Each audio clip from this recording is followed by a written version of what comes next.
Lotto results now.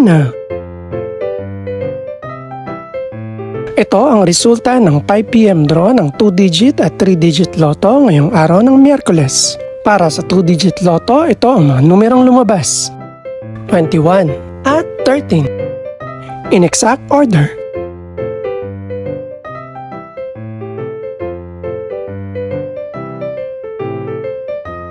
Para naman sa 3-digit lotto, ito ang mga numerong lumabas: 0, 8, at 5. In exact order.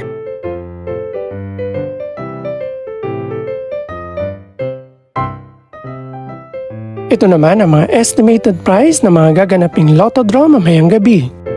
Congratulations po sa lahat ng mga nanalo. Pakiclick na rin ang subscribe button para updated ka sa mga susunod pang resulta ng lotto draws. Good luck po and maraming salamat!